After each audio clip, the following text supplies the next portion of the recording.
Signore e signori, buonasera, benvenuti, è un piacere come sempre potervi accogliere qui a Villa Settembrini in occasione di questo appuntamento che annualmente si ripropone, fortunatamente. Quest'anno siamo alla 49esima edizione, una data direi di tutto rispetto, e ci prepariamo il prossimo anno a celebrare il 50° anniversario della 50esima edizione. Noi e il premio Campiello, quindi sono due eventi nella nostra regione grossi dal punto di vista così dei premi letterari. E quindi che un premio letterario duri 49 anni in una situazione che poi i nostri critici, i nostri esperti potranno anche dettagliare di più, in un panorama dove penso che sia a livello regionale che nazionale i premi letterari non manchino, significa che ci sono delle premesse assolutamente positive sulla tenuta e sulla anche qualità di questo premio. Allora io vi do veramente il benvenuto con molto affetto, perché il fatto che voi siate così affezionati al premio è anche per tutti noi un grosso piacere, anche un segnale che la strada che stiamo percorrendo è quella giusta e che l'interesse anche nei confronti del premio da parte della città continua ad esserci. Allora voi sapete un po' la prassi di questa cerimonia, che oggi qui alla presenza dell'assessore alla cultura Tiziana Agostini, che è anche membro sia del comitato Settembrini che della giuria, Laura Letti, componente della giuria, il professor Pullini, presidente della giuria, e la presenza qui dei rappresentanti della giuria dei giovani, degli allievi scelti dagli istituti scientifici, licei scientifici di Mestre, il Bruno e il Morin, il liceo Franchetti classico e l'istituto Stefani Liceo, che è un liceo specializzato. Allora, la giuria ha lavorato selezionando una cinquina che adesso dirò, cioè allora il libro, il volume del professor Leonello Puppi, Il re delle isole fortunate, edito da Angelo Colla, libro di racconti di Armando Balduino, edito da Manni, Non rimpiango, non lacrimo, non chiamo, un libro scritto a 4 mani da Marino Magliani e Vincenzo Pasdini, dell'editore Transeuropa Edizioni, Diletto di Ugo Riccarelli, Caternaltra, dell'edizione Wolfenstoland, e poi il libro di racconti di Giulio Mozzi, Sono l'ultimo a scendere e altre storie credibili, Mondadori di Mozzi. Ecco, allora, sapete che adesso è prevista da parte, dopo i saluti dell'assessore alla cultura e della dottoressa Lepri, il presidente darà annuncio del vincitore. Ci sarà un incontro quindi tra di voi e il vincitore, poi questa sera al Teatro Tognolo per la cerimonia di premiazione. Allora, grazie ancora veramente di cuore di essere qua, do la parola all'assessore alla cultura di Tiziana Agostini.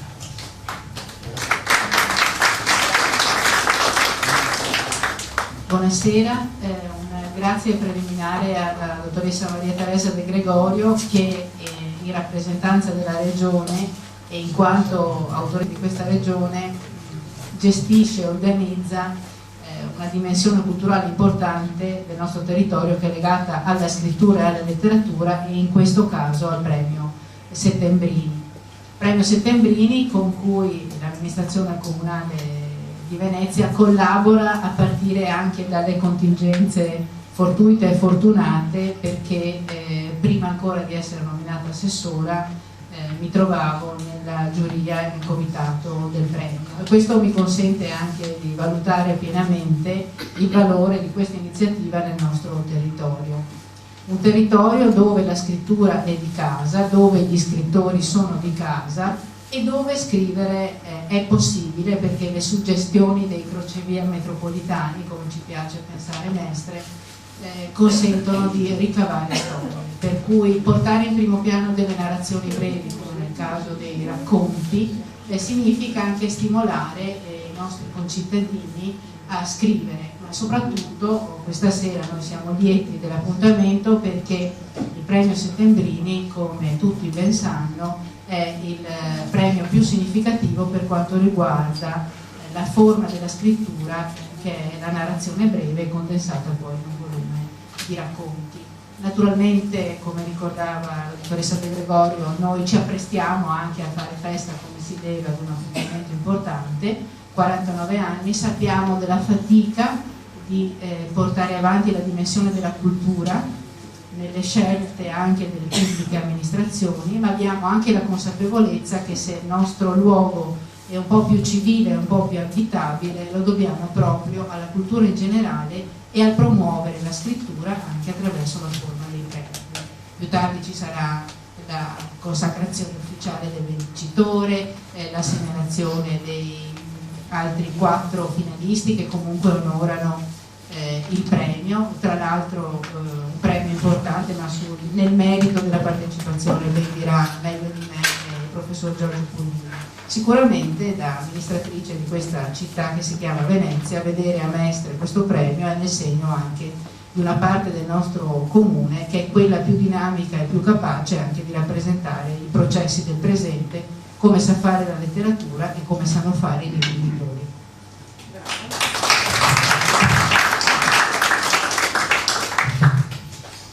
Ecco la parola alla dottoressa Laura Lepri, componente della giuria.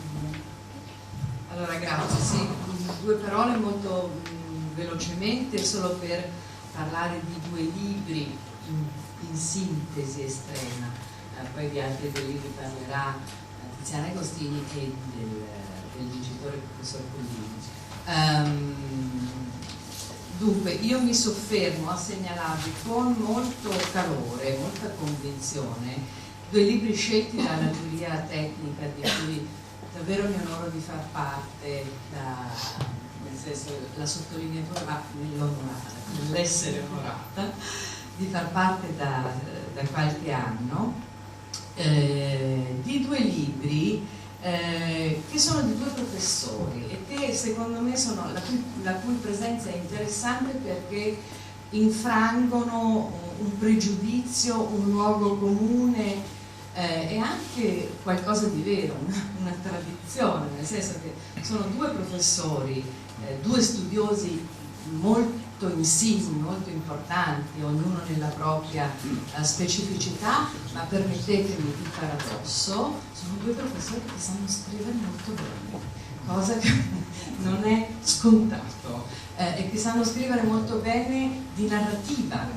cosa anche questa che non è scontata. Di solito noi abbiamo una tradizione accademica, mi sia permesso di fare la monella a questo punto, che non è come quella anglosassone. I professori non sono attentissimi a quella che si chiama la funzione destinatario, ma più, diciamo così, all'interno delle proprie ricerche. Non abbiamo una forte tradizione divulgativa, purtroppo, credo che questo sia un limite della nostra cultura. La nostra sorpresa quando abbiamo preso in mano questi 2 libri, che sono uno di Armando Baldurino, insigne professore dell'Università di Padova, italianista, persona di squisita sensibilità letteraria, non il primo libro che scrive, questo è un libro di racconti, ma Baldurino ha già scritto anche altri libri di, come si chiama oggi, di fiction, di narrativa, romanzi, inserendosi in quello che è una tradizione, una forte tradizione novecentesca, molto all'insegna di Pirandello, e anche questi racconti in qualche modo lo sono, e sono racconti scritti benissimo. Il titolo, diciamo così, ironico a proposito di Pirandello è appunto Ladro di racconti, dove Baldurino forse per la prima volta racconta anche frammenti della propria biografia, ma in modo con una scrittura pulita, tersa, precisa, non ci sono, concreta, con una scrittura di grande forza e di grande concretezza. Mi corre l'obbligo di essere ancora, se fosse possibile, più complimentosa per il libro di Lionello Puppi, Il re delle isole fortunate, un libro che io ho amato moltissimo e che vi consiglio molto caldamente di leggere. Perché? Perché il professor Puppi, che tutti conosciamo come storico dell'arte, qui fa un esperimento interessante, nel senso che racconta frammenti di storia dell'arte, ma li racconta, cioè non è lo studioso che rende conto di date, precisazioni, puntualità e interpretazioni, ma accoglie frammenti della storia dell'arte prevalentemente veneziana e veneta e prevalentemente cinquecentesca, cioè di quel momento in cui, come dire, a Venezia c'erano tutti che facevano le cose migliori in assoluto, e lo fa con una scrittura ancora una volta molto narrativa, ma è una scrittura di confine, non è la scrittura saggistica, non è nemmeno una scrittura di invenzione, ma narrativizza frammenti di storia dell'arte. Io l'ho trovato un esperimento forse non nuovo, ma che appartiene, che, come dire, si imparenta ancora di più con quella tradizione divulgativa un po' più anglosassone e un po' meno italiana, e forse è bene copiare le cose migliori degli altri, forse noi avremo bisogno appunto in questo senso di essere meno, spendere meno orgoglio nazionale, andare a vedere l'erba del vicino. Io ho trovato questi racconti del professor Puppi magnifici, affascinanti, ben scritti, però appunto sono narrazioni di confine fra la cosa vera, il dato reale, l'aneddoto che riguarda il pittore, sia esso Tiziano o chi per esso, la cosa concreta, ma con una narrazione secondo me di grande fascino, quindi insomma, onore anche all'editore che ha scelto, Colla, che ha scelto di seguire, incoraggiare questo giovane editore di belle speranze. Davvero molti complimenti. Non ho da aggiungere altro se non la preghiera di caldeggiare la lettura di questi due libri molto buoni, a mio avviso.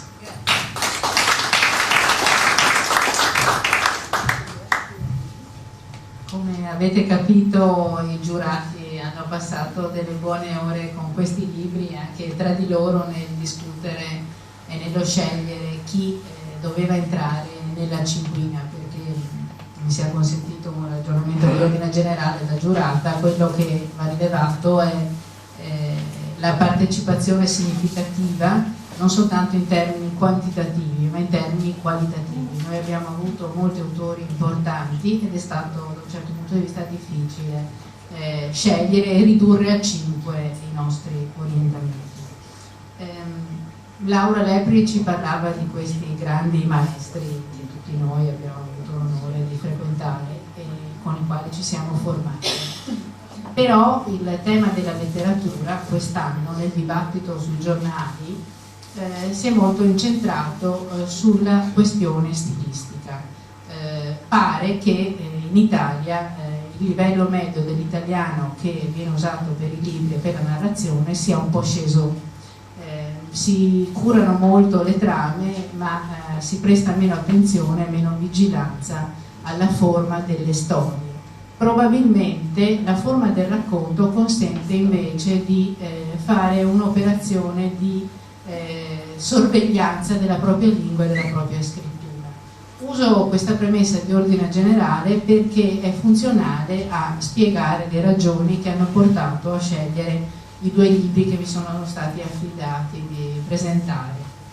Ugo Riccarelli, che tutti noi conosciamo già come raffinato scrittore, con questo volume di racconti Diletto porta sulla pagina un insieme di suggestioni, giocando un po' con l'ambivalenza del diletto e anche staccando la prepotenza disposizione di letto, che in qualche maniera il letto, il filo conduttore, il letto dove si può sognare, si può amare, si può appoggiare il proprio bambino e anche possibilmente dormire.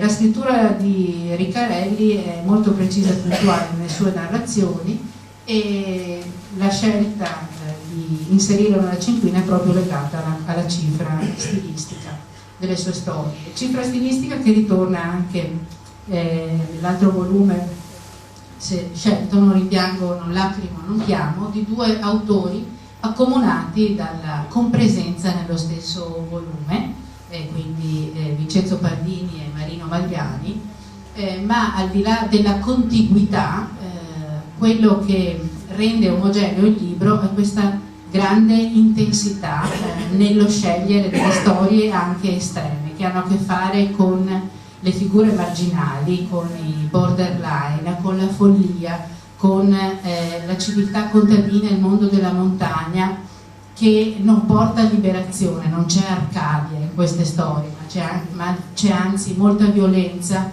molta marginalità, molta sofferenza. Una sofferenza, una marginalità e una violenza anche della narrazione, resa però con una lingua sempre precisa e puntuale, per cui anch'io mi sento di sottolineare questi due libri suggerendovi di leggere, perché sono delle storie importanti e sono una cifra stilistica di un nuovo italiano che si va producendo.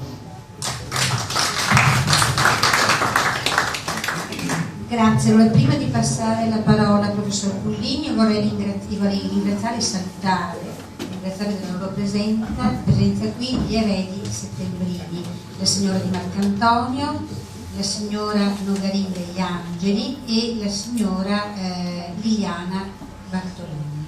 No, allora, ok, perfetto, perché con le eredi che fanno parte, compongono il comitato, annualmente noi ci troviamo per poter cercare di rendere sempre più appetibile, trovare delle soluzioni anche perché il premio possa essere sempre maggiormente inserito anche nel tessuto cittadino. Quindi io devo ringraziare loro del lavoro che svolgono, perché bisogna anche ricordare che Arnaldo Settembrini è stato lui, e grazie a lui, grazie alla sua passione, grazie alla sua anche lungimiranza di lasciare in un certo senso alla regione un onore, perché anche se è un onere, ma è più un onore che un onere, di continuare a portare nel tempo avanti questo premio. Quindi credo che il ringraziamento a Settembrini venga portato per il tramite delle sue nipoti che sono qui presenti. Ecco la parola adesso al professor Pullini per il momento della forse qui in mente, sì, intanto ringrazio le due colleghe Tiziana Agostini e Laura Lepri per quello che hanno detto dei 4 altri volumi che fanno parte della cinquina. Sia chiaro, io nella giuria ci sono anche Michelangelo Bellinetti, Mario Baudino, Giancarlo Marinelli e poi c'è il presidente emerito, mi pare si chiami onorario, Gian Antonio Cibotto, a cui mandiamo un affettuoso saluto, che non può essere presente per ragioni di salute. Non è che io li ho ammazzati gli altri 3 uomini. Facciamo un applauso a Cibotto.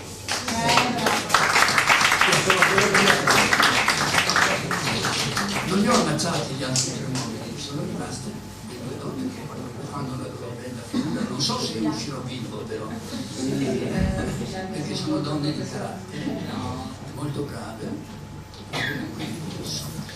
e comunque al premio, al concorso, se non sbaglio, 42 libri, molto vari anche nella qualità. Certo è sempre difficile scegliere un libro, molte volte il pubblico si sdegna perché è stato premiato un libro invece che un altro, perché lui avrebbe preferito quel libro invece che quell'altro. Certo, i concorsi letterari, come tutti i concorsi diciamo anche artistici, possono essere musicali, sono diversi dalle gare sportive. Nelle gare sportive si può sbagliare l'arbitro, ma a un certo punto 2-1 e 2-1, a un certo punto il salto in alto è 97 invece che 93, lì non si discute.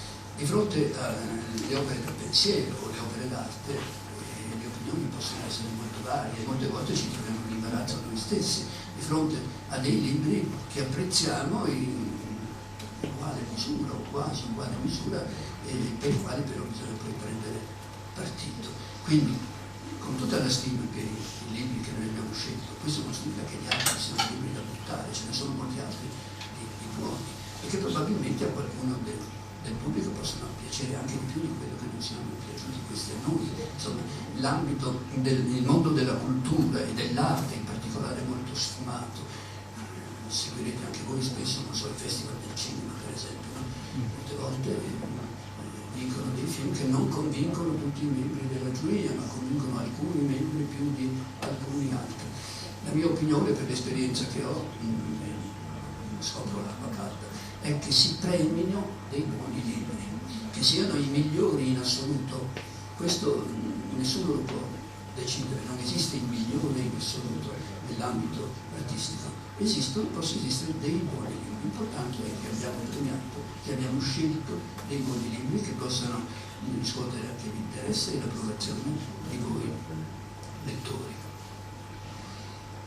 Ora, il vincitore, avrete già dedotto voi chi è, perché sono stati presentati 4 libri, ma non è stato presentato il libro di Giulio Mozzi, Sono l'ultimo a scendere, e altre storie.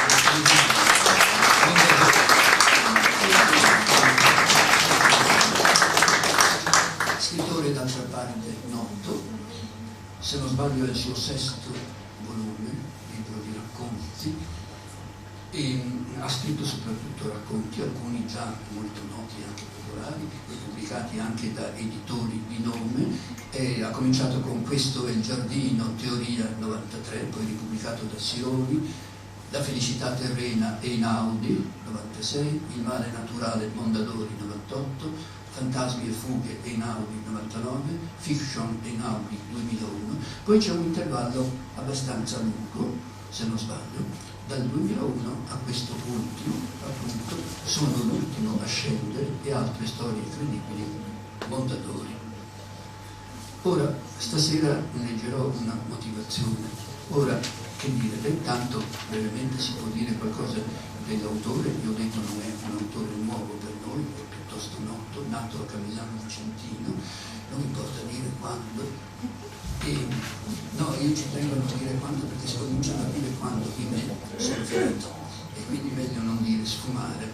Risiede a Padova, ma oltre ad essere scrittore noto, tiene anche in rete dal 2000 un bollettino di letture e scritture, e dal 93 ha creato a Padova una piccola scuola, da definisce lui piccola, scuola di scrittura creativa, ed è organizzatore di nuove energie creative in campo letterario. Quindi oltre a scrivere per sé, non per sé, per i lettori, ma da sé, alleva, si può dire, ma in tutta parola alleva, perché fa pensare, educa, fa crescere anche giovani scrittori, indirizzandoli alla scrittura autonoma.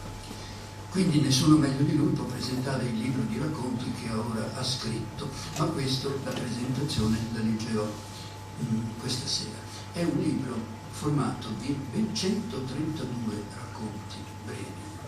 Sono dei flash di brevi, sono delle istantanee di racconto.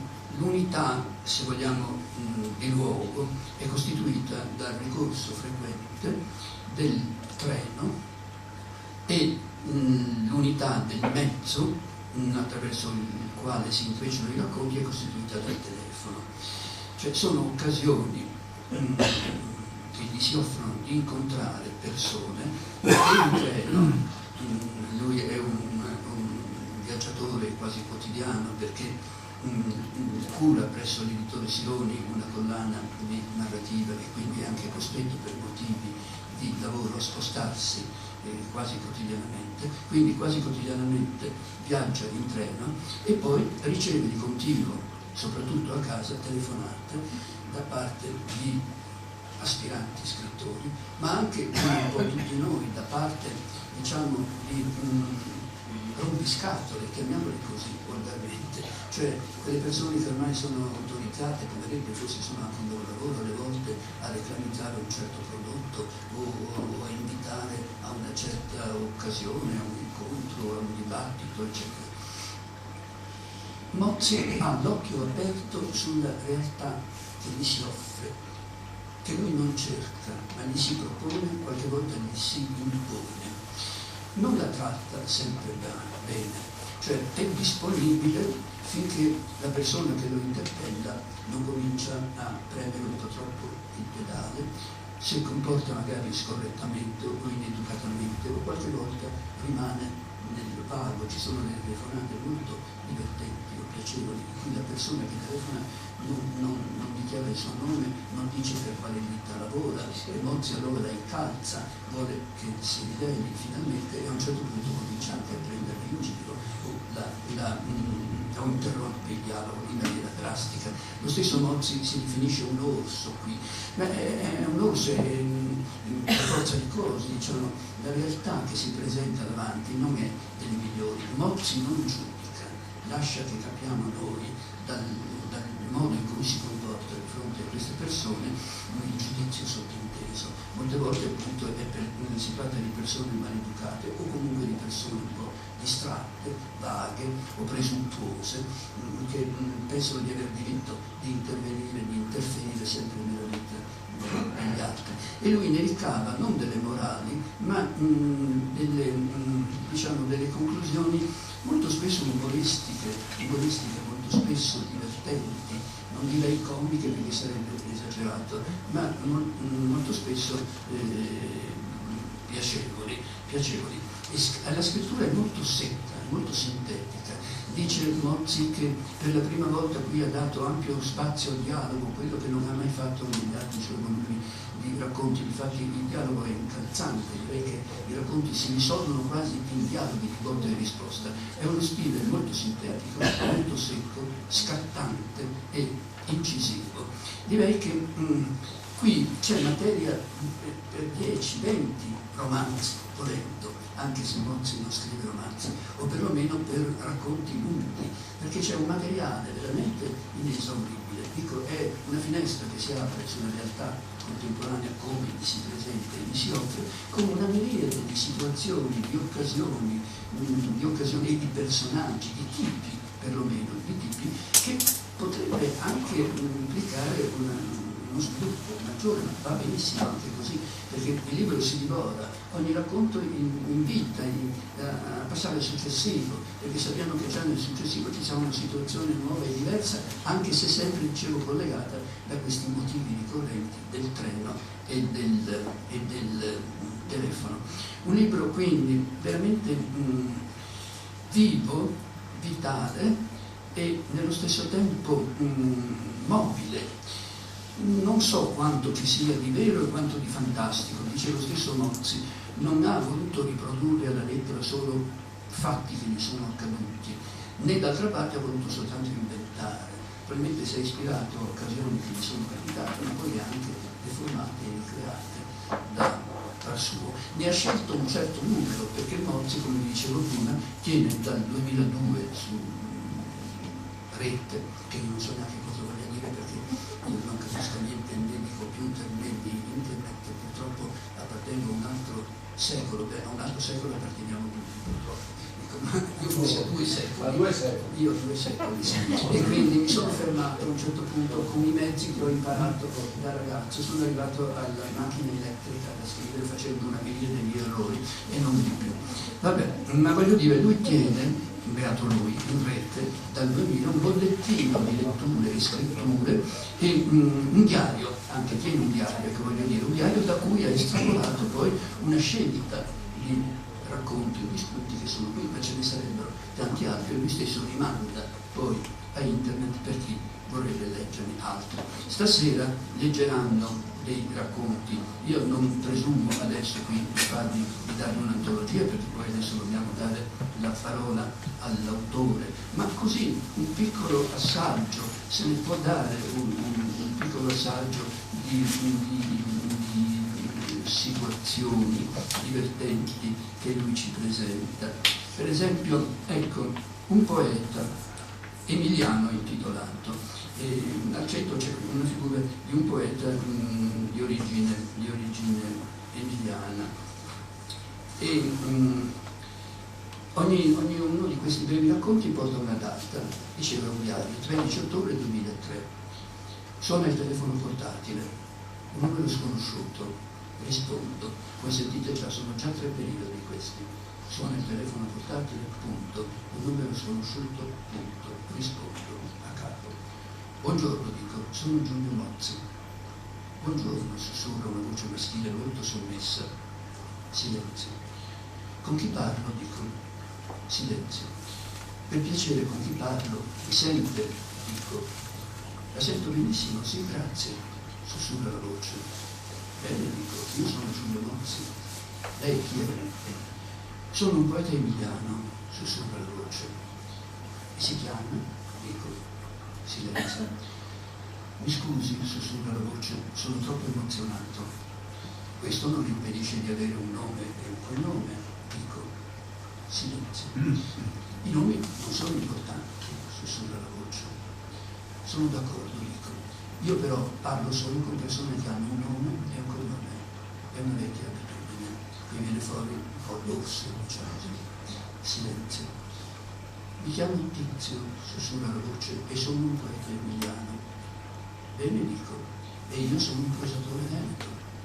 Silenzio. Mi dica, dico. Silenzio. Dillo, penso, dillo. Un lungo silenzio. Vorrei che lei leggesse le mie poesie, sussurra finalmente la voce. L'ha detto, penso. So che lei ha una casa editrice, sussurra la voce, ora più rilassata. Non possiedo una casa editrice, dico. Lavoro per una casa editrice. Sono un consulente esterno, un cococò. Questa casa editrice, peraltro, non ha una collana di poesia. Silenzio. Allora anche lei è contro la poesia, sussurra la voce con un sospiro. No, dico, non sono contro la poesia. Lei, le ho solo detto che la casa editrice per la quale lavoro non ha una collana di poesia. Finché le cose andranno avanti così, sussurra la voce, non ci sarà spazio per la poesia in Italia. Sono d'accordo, dico. E finché lei si rivolgerà a casa editrice che non pubblica la poesia, avrà la certezza che nessuno pubblicherà le sue poesie. Ma chi pubblica poesie in Italia oggi, sussurra la voce ormai decisamente irritata. Vada in libreria, dico, se lei è un poeta emiliano, vada a Bologna, Modena, in una libreria Feltrinelli, guardi le scaffali di poesia e veda che case editrici ci sono. Lei dice, sussurra la voce ora più certa. Dico. Lei va spesso in libreria? No, sussurra la voce. Lei legge molto? Dico. No, sussurra la voce. Io scrivo, non leggo. Quindi lei non legge gli altri poeti italiani, dico. In che senso? Sussurra la voce. Lei ha letto Zanzotto? Dico. No, sussurra la voce. E Caproni? Dico. No, sussurra la voce. E Giudici, Luzzi, Delia, Riccardi, Dal Bianco, Rondoni, Albinati, Vialetti? Dico. Mai sentiti nominare? Sussurra la voce. Bene, dico. E poi sto zitto. Sta zitto anche lui. Lei dice che dovrei leggerli? Sussurra la voce. No, dico. Dico che se lei non si degna di leggere, non vedo perché qualcuno dovrebbe leggere lei. Silenzio. È uno scambio di favori allora, sussurra la voce. Ora veramente furiosa. Io leggo te, tu leggi me, io compro il tuo schifoso libretto di merda e tu compri il mio schifoso libretto di merda. È così, vero? No, dico, non è così. Lei sa che è così, ma non vuole ammetterlo, sussurra la voce, perché anche lei fa parte del sistema.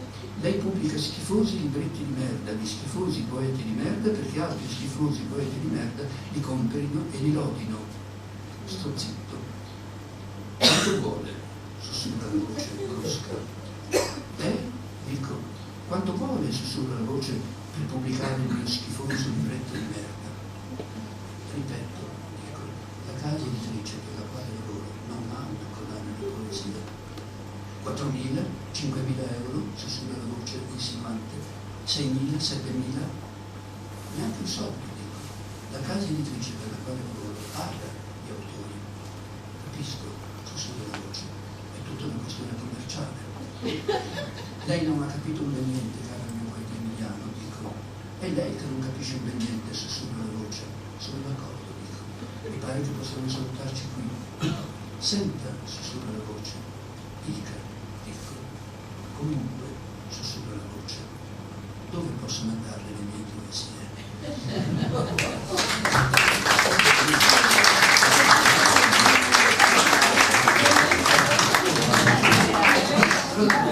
Questo è già un solo limiti, perché ci sono due personaggi. È già un romanzo, ci sono due personaggi, l'autore e l'interlocutore, con passaggi di tono, variazioni, è tutto dialogato, vedete, salvo dico, silenzio, dico. Per cui dopo io rivolgerò una domanda anche al nostro autore, si è mai pensato al teatro, ma lasciamo andare a dopo. Ora io non voglio dire altro, dico niente piacevole, non pensate che sia soltanto un libro umoristico, anche se ci sono anche dei momenti di pausa, penso, non so, al racconto di morte di un amico che si suicida, per esempio, ma ci sono anche dei racconti sulle difficili rapporti sessuali fra coniugi, per esempio, che si risolvono però in maniera molto divertente. Posso solo accennarne uno dove a un certo punto il protagonista lo racconta a un amico, torna a casa, scopre la moglie in un rapporto intimo con un'altra persona che poi è l'idraulico.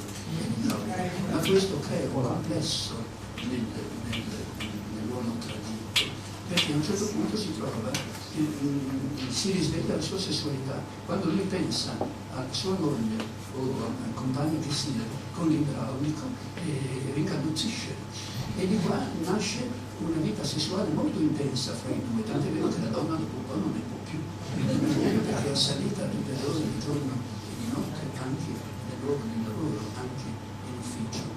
E poi alla fine questa donna telefona all'amico cui il marito si è confidato e gli chiede: ma adesso allora dove stai? Mi sono trasferita altrove, ma dove stai? E sto con l'idraulico. Ma insomma ci sono qui anche una situazione seria, se vogliamo, può essere anche seria, ma risolta anche in chiave umoristica. Bene, ma allora diamo la parola a Giulio Mozzi. Prima di dare la parola a Giulio Mozzi, che stiamo veramente tutti attendendo con molto piacere, io devo dare la parola ai giovani, perché dal 1999 la giuria ufficiale è affiancata da una giuria di giovani, proposti da giovani delle scuole, e quest'anno le scuole, come avevo già detto prima, sono allora, il liceo scientifico Giordano Bruno, è rappresentato da Yolanda Spadaro e Gianluca Pranzo. Il liceo scientifico Morin, rappresentato da Mauro Zuin e Nicolò Trabucco. Il liceo ginnasio Raimondo Franchetti con Riccardo Busato e Ginevra Rocchesso. E il liceo Stefanini con Lara Boschello ed Elis Zanchetti. Allora io adesso chiamerei il rappresentante, cioè chi i ragazzi hanno scelto per essere portavoce, che dia anche lui la dei giovani il nome del vincitore che l'hanno scelto, perché c'è anche un premio da giocare. Avete deciso, c'è qualcuno di voi? Chi viene? No, io li saltavo perché mi sentivo tanto giovane che mi pareva di essere uno di loro. Certo. Uno di voi che venga, che almeno dica il vincitore che avete scelto, poi la motivazione la leggerete questa sera. Allora. Buonasera, noi abbiamo scelto come vincitore anche da Giulio Mozzi. Diciamo che quando siamo trovati per decidere il vincitore non abbiamo votato a maggioranza, però eravamo tutti d'accordo risposto l'autore, è stata una promozione molto veloce. E poi siamo stati contenti perché abbiamo visto che il nostro voto ha principio con il vostro. Ecco, quindi che non abbiamo votato insieme, lei No, votava abbiamo al piano votato noi superiore sopra e noi al piano inferiore e poi ci siamo perché quando avevamo finito avevamo Certo. Quindi è È la un prima giudizio volta unanime, è la che prima volta. accade questa coincidenza, e voi non lo potete sapere. abbiamo detto che è la prima volta. Bravi.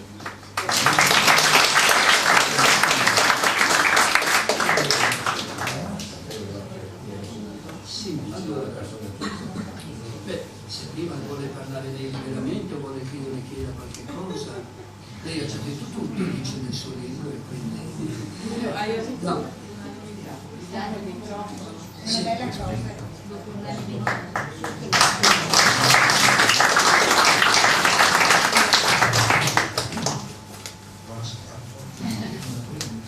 Una cosa devo dirla, e cioè che gli scrittori di racconti sono in Italia particolarmente scalognati, perché i libri di racconti hanno un pubblico molto più piccolo di quello dei romanzi. Questo, se fate un esame di coscienza, lo sapete anche voi, perché nella vostra libreria probabilmente il romanzo prevale, ed è anche giusto, tutto sommato, considerato che i grandi libri della tradizione occidentale sono dei grandi romanzi. Dostoevskij ha scritto dei bellissimi racconti, ma sono incarnato, ma è di vita e castigo quello che resta. E forse questo vale un po' meno per la tradizione anglosassone, ma secondo me Romanzo è uno dei centri della cultura europea, quindi va bene così. Tuttavia, a noi che siamo scrittori di racconti, la cosa ci dispiace un pochino, anche di più un pochino, e come dire, io sono molto, credo di essere, per esempio, sospetto di essere l'unico scrittore italiano in attività che pubblichi con editori cosiddetti maggiori e che pubblichi solo libri di racconti, non per una scelta precisa, so fare quello e quindi i romanzi non sono capace. Ci ho provato 2 volte, ma sono venuto fuori delle cose tremende che non ho fatto circolare. Quindi l'esistenza di iniziative, che siano premi, che siano convegni, congressi, qualunque cosa, specificamente dedicata alla narrazione breve del racconto, è ovviamente una cosa che ci fa piacere, perché come dire, una luce minore, ma pensiamo, mi sembra quasi di essere un sindacalista degli scrittori di racconti adesso, ma pensiamo, quando si è sbagliato, che ci sia un po' di luce anche sul racconto. Quindi sono, a prescindere da tutto, contento che esista il premio Settembrini, come sono contento che esista il premio Chiara, che è un altro premio di bella tradizione dedicato al racconto. Sono utili perché anche questa forma, non così grande, imponente, importante, variegata e, come dire, centrale, ma ha comunque una sua rispettabilità, una sua esigenza. L'indietro dovrebbe esiste a prescindere da tutto. Dopodiché, sono contento, questo per poterlo dire senza perifrasi, sono molto contento anche perché io mi sono divertito molto con i testi che fanno in questo libro e sono lieto quando mi si dice che il divertimento ha contagiato anche altre persone, ovviamente. Sono anche, mi fa anche un po' impressione essere qui nelle vesti di vincitore di questo premio, perché io ho partecipato a questo premio, sono stato finalista già diversi anni fa, quando il vincitore sempre pontigia con Le vite di uomini non illustri, un altro libro profondamente, sottilissimamente umoristico, libro bellissimo secondo me, e come dire, mi fa impressione trovarmi nella stessa posizione del pontifice che si trovò qui con quello che è uno dei più belli libri di racconti che avevo letto in vita mia. Non è che li avevo letti tutti, quelli che esistono, ma sono ancora proprio belli, bellissimi, e devo dire che la lezione di spiritezza e di esattezza che si trova in tutta la scrittura del pontifice e che in quel libro lì è guiato verso una libertà, una felicità, una letizia vista al mondo che non si trova negli altri film. È qualcosa che a me è rimasto un bene che mi tengo da quella volta che credo fosse il 96.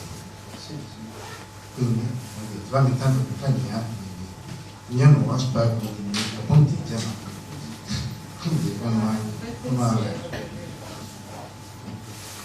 così come sono molto contento di trovarmi in questo doppio fuoco. Sono contento che anche delle persone in giovane età si sono divertite con questa scrittura che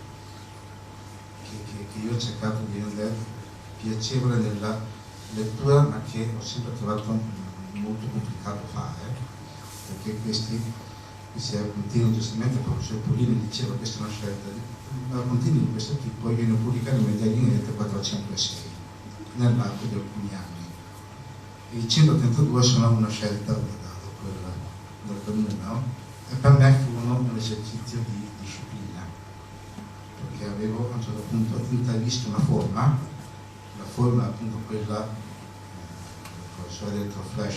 Io nell'allenamento ho sempre usato un po' la gag. Una gag è una cosa, una gag è stupido basta principalmente.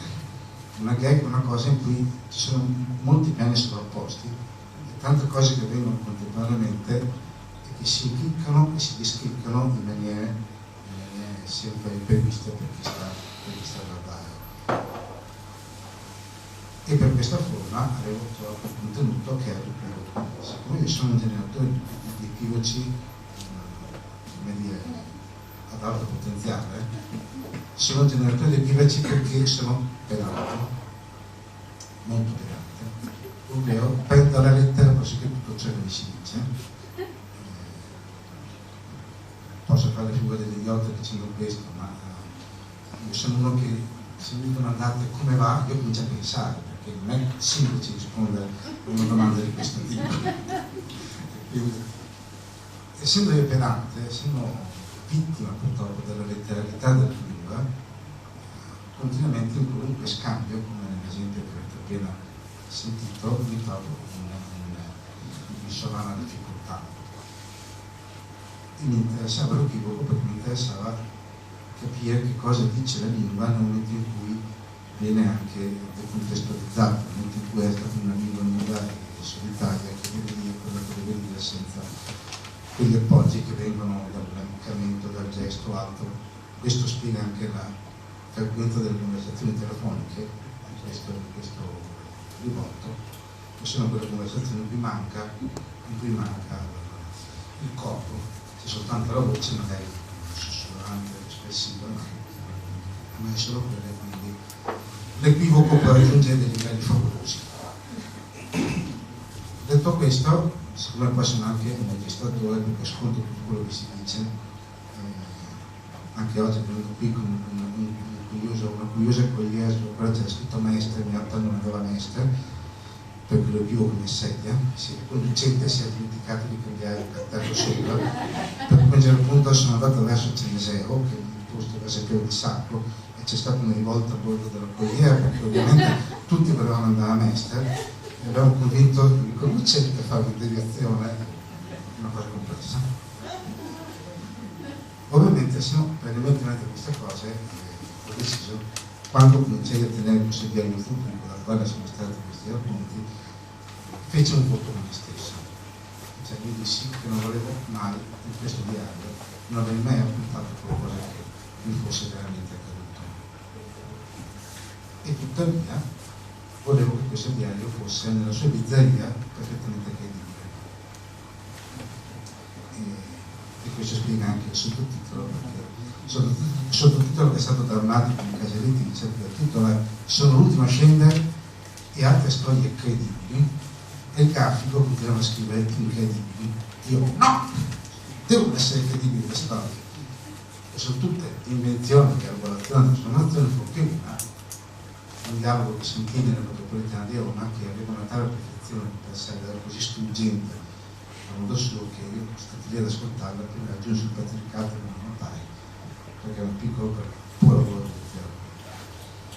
Quindi grazie per l'attenzione, sono 10 livelli divertiti e poi sono cose divertenti. Quindi il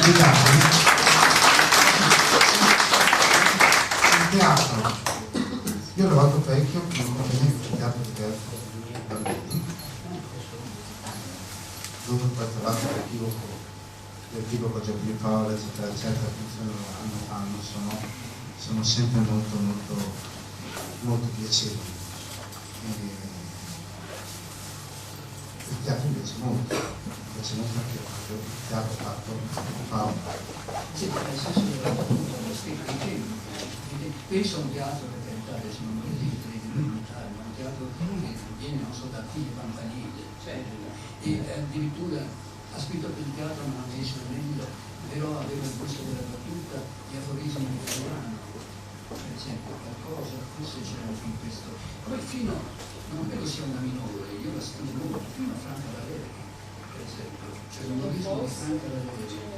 Ecco, cioè lei ha qui il senso del dettino, per uno che non ha mai scritto dialoghi, come lei dice, è una rivelazione, perché ci sono i tempi teatrali che invitano lettori a cambiare intonazione di voce e a fare una pausa, a incazzare, poi c'è un tal di stella, insomma. Quindi io penso che al teatro sono magari a altri 11, non lo so come cominciare, visto che non hanno il romanzo, quindi neanche le commedie in 3 atti, o 4, diciamo che se c'è qualcosa che mi piacerebbe riuscire a fare è un qualcosa di simile alle tragedie in 2 battute di Campanile. Stavo pensando a questo. Che sono queste micro tragedie, infatti 2 battute mime, che non fanno ridere, perché non sono comiche, perché sono una cosa assurda, sono campanilesche, sono delle aperture argelanti. Credo che tutto sommato questo libro possa essere considerato figlio di 2 scrittori maschi, come così, insomma, figlio di quel Campanile e di uno scrittore minorissimo che è Carletto Manzoni, con il suo Sino Veneanda, che è il più bello esemplare, più stupido che si sia mai visto in letteratura. letteratura. Vedendo il treno pensavo di citare Campanile e Manzoni, ha fatto lei, quindi sono riuscito a spiegarlo. Ho in mente una tragedia in 2 battute di Achille Campanile che adoro, e la devo dire perché con questa forse possiamo chiudere ringraziando Giulio Mozzi. La tragedia si intitola Edipo a Colono, quindi tragedia, una grande tradizione della tragedia greca. Un messo batte alla porta della corte. Toc toc. C'è Edipo? Risposta: no, è a Colono. Si va.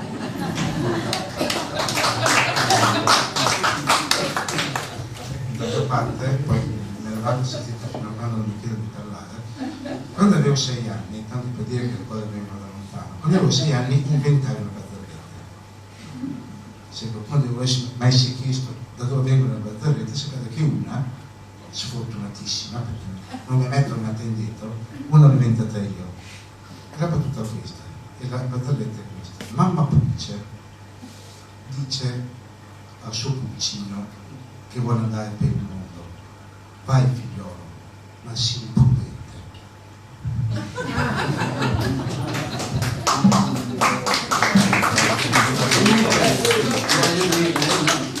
Benissimo le tragedie in 2 battute, però Manzoni, Campanile sapeva anche scrivere qualcosa di più ampio respiro, anche per esempio Il povero Piero, mi pare si intitola, sì, anche dei romanzi, sì, ma anche per teatro, cose più lunghe, come per esempio questa che se ricordo così, quando muore a un certo punto il Piero, e allora tutti sono preoccupati come farsi vivi, come annunciare la morte ai suoi parenti più intimi, no?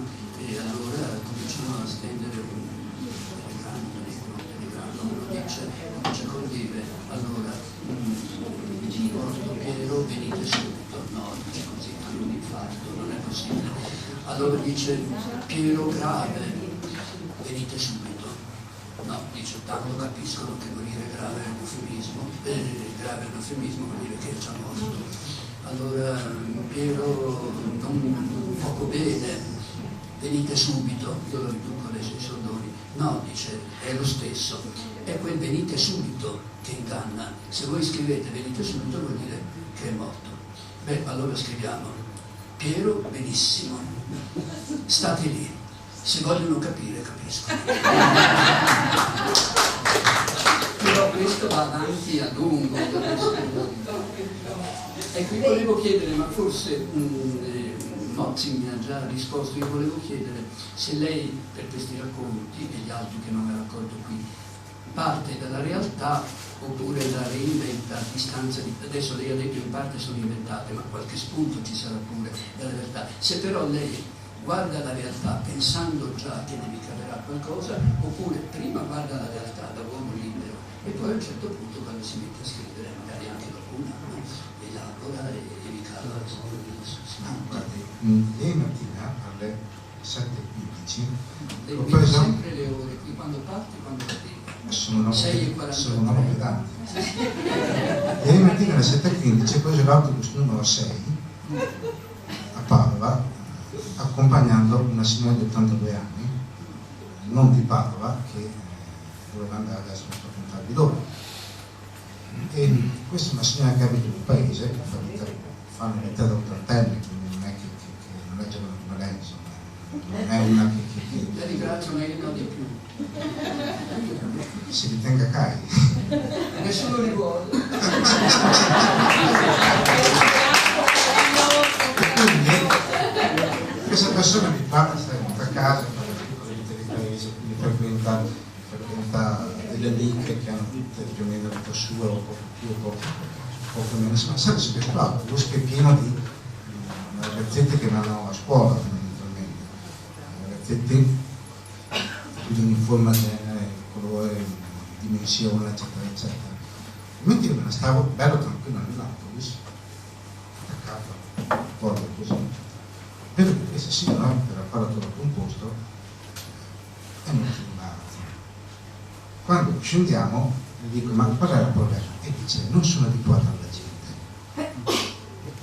Io invece sono sempre in mezzo alla gente, perché mi succede se non altro perché non avendo la patente di usare i mezzi pubblici, quindi lavoro in tutti i luoghi che nella mia città, sono continuamente in mezzo alla gente e a me la gente piace un sacco. Io lo guardo, sto a guardare le persone e, come dire, senza nessun tipo di intenzione dietro prendo nota di facce, di gesti, ascolto parole, ascolto battute, eccetera, eccetera. Per esempio, come ho trovato a posto la signora sull'autobus questa mattina, saliamo su, becco il primo giovanotto seduto, gli dico, per piacere, lasceresti il posto alla signora? Il giovanotto che davanti un quadernone sta ripassando, gli dice, no, io lo lascio a lui perché io devo studiare. Mi è sembrata una cosa molto ragionevole. Per dire, le cose sono lì, basta stare a sentire e guardarsi, succede un sacco di cose dove si vede il funzionamento e il disfunzionamento della comunicazione. Questo ragazzo aveva perfettamente ragione, non era scappato, diceva ho anch'io una ragione per starmene comodamente seduto. E funziona così. Quando tornano fuori magari a distanza diciamo che ho passato qualche anno a investigare l'equivoco e per qualche anno lo vedevo molto. Adesso sto ragionando su qualche cos'altro, sto osservando molto più i corpi che non gli scambi verbali, perché ho avuto questo diario in cui scrivevo che sono stato per 7 anni, a un certo punto non ne potevo più.